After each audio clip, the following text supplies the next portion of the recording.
Hi.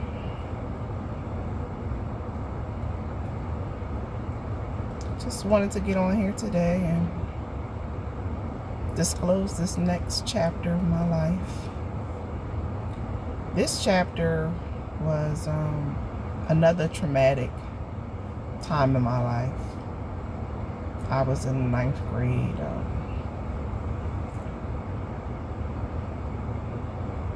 I had gotten pregnant toward the end of my ninth grade year, I believe.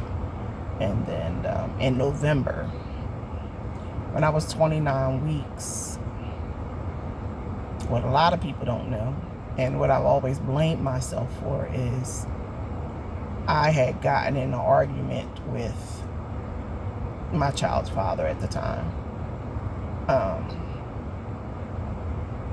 I mean, like,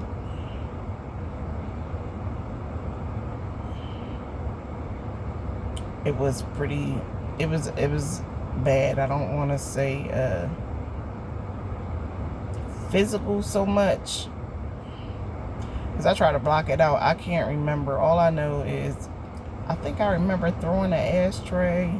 Like, it was a lot. It was too much activity for somebody that was big pregnant. And at some point afterwards, I don't know if they was leaving and I was running after them or whatever. I had fallen. I didn't tell anybody I fell. I didn't even tell him I had fallen. And then the next day, I went to go to the bathroom and couldn't stop. What I thought at that time was couldn't stop going to the bathroom. What it was is amniotic fluid had begun to leak. And I kept changing my underwear and it kept being wet, but it didn't smell like pee. Like, you gotta remember, it didn't smell like urine. I'm sorry. At this particular time, I'm young, still young. Ninth grade, I'm thinking I'm like 14, maybe. So we go to the hospital. We find out that I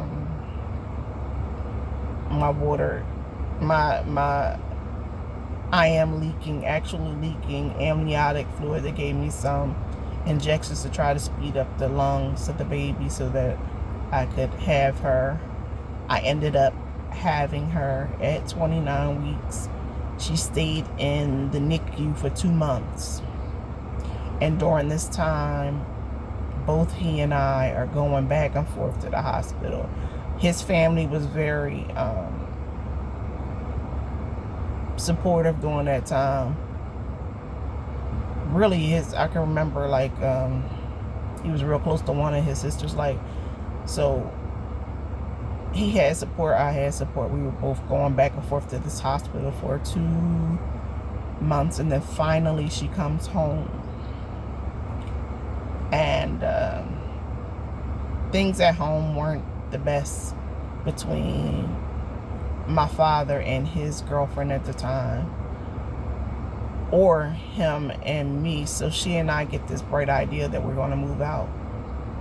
Something else I didn't tell anyone is we decided to go dead of winter. It's cold out. We decided that we going to go all the way up Philly, apartment hunting, shopping, whatever. I don't know what we were doing. So I'm out. I now have the baby bundled up and everything. We're in a stroller. We have it covered. But we're out a long period of time. Not using judgment at all. I'm 14 years old. The very next day, I get up, I go to school, and I know that she's just real cranky. She's crying. She's just, something's off, but I can't figure it out. I'm 14. I go to school and receive a call midday or so that she had to be rushed to the hospital. He and I both get to the hospital, and we're notified that she passed away from SIDS.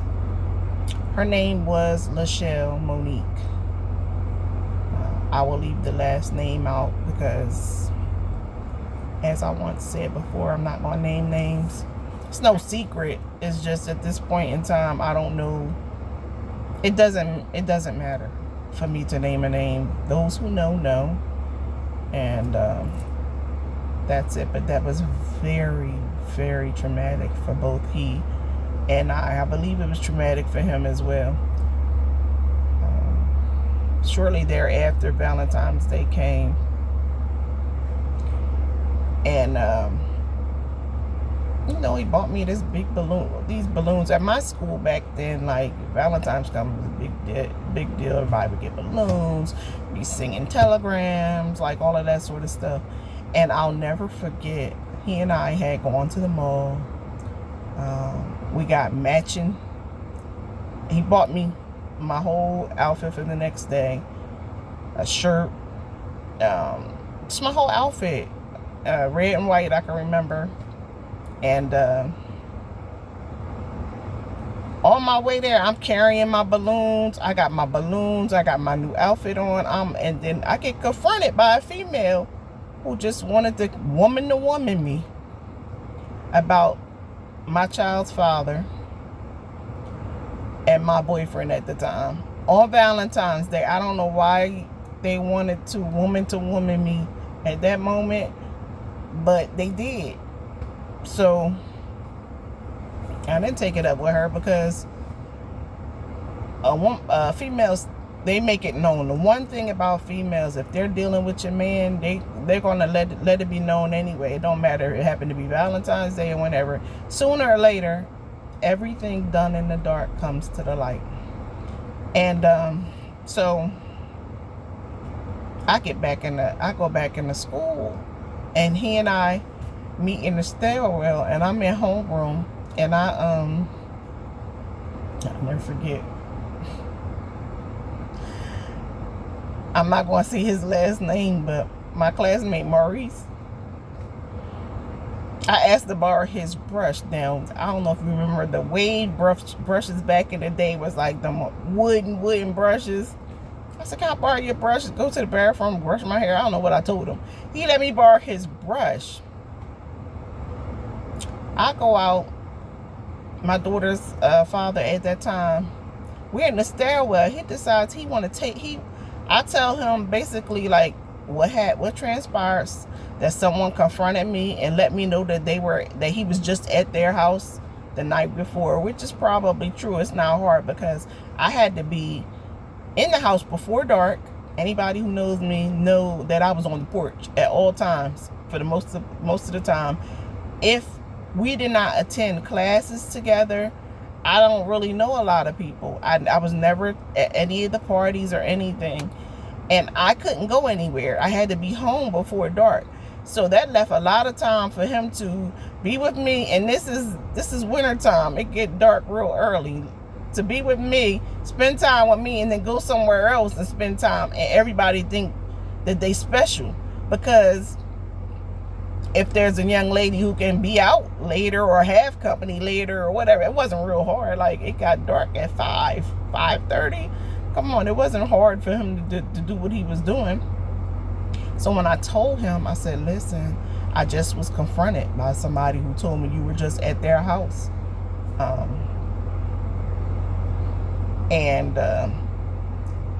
If that's what you want to do, fine. Because at this point, we don't have a child together anymore, and there's no reason for me to take anything from anybody. So he decides to tell me he want his shirt back, the shirt I have on. So I'm like, you wanted to get it back in blood. This is before then. This is before all them. I'm like, yo, I'm not leaving. What is this about people and trying to take my shirt off? I already told you I had a traumatic experience, and I didn't realize this at the time, but now that I'm going back, I already had a traumatic experience with somebody ripping my shirt off. So I don't remember what happened in that stairwell. What I do know is I left out of that stairwell with my shirt on, and he was lumped up. That's what I do know happened. And I caused it. Yeah, I did. I'm not proud of it. I'm not proud of it at all. But everything happens for a reason. Because had my daughter not passed away, I would have never left him alone. I would have been a baby mother who held on no matter what he did for the sake of being with my child's father. I know it. I know it. And then that traumatic experience allowed me to, I was already close to my oldest sister, Joanna, and she would go to church and everything. She invited me to Bible study. We went to a Bible study at somebody's house in Philadelphia. I don't remember who the person is.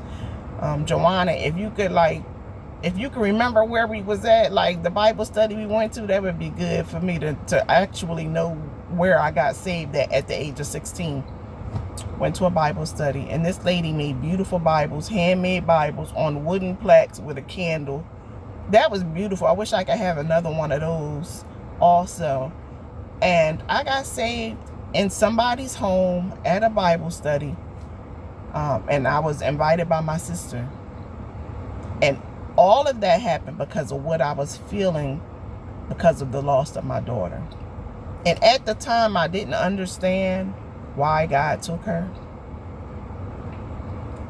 I didn't understand it at all. I wasn't mad at God or anything. I didn't understand why it happened the way it happened. But as time went on, I know had it not happened, my life would have turned out differently. Because God gives us free will. And my free will would have wanted to stay with my daughter's father no matter what. No matter what he did. No matter how many others came up to me and woman to woman me. Like, no matter what, I would have tried to make it work with my child's father. So everything happens for a reason.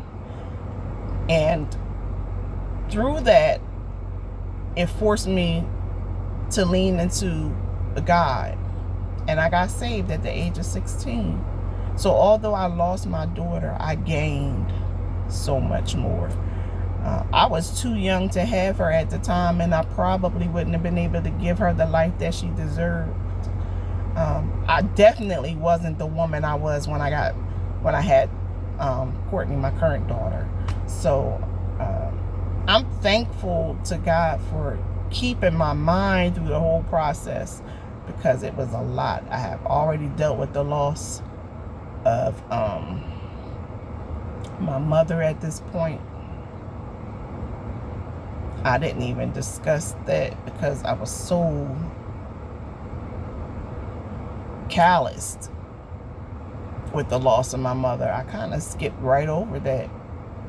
And that's I'm going to have to revisit that experience, because that also was traumatic.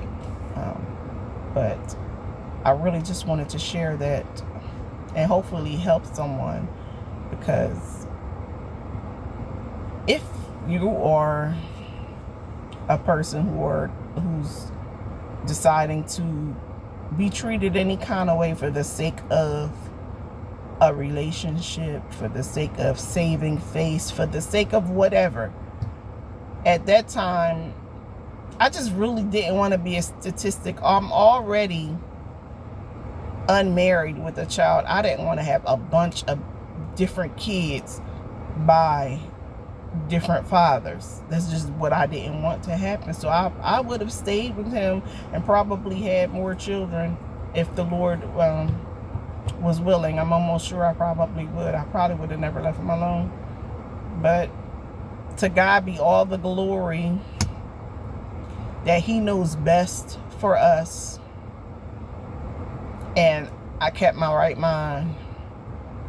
And nobody pressed charges, because I really hit him in his head with that hard brush. I thank God I didn't really harm him. That could have went a little differently, because I don't even remember what happened. But now that I'm talking about it, I had already had an experience with somebody ripping my shirt off. And he was not going to take my shirt off.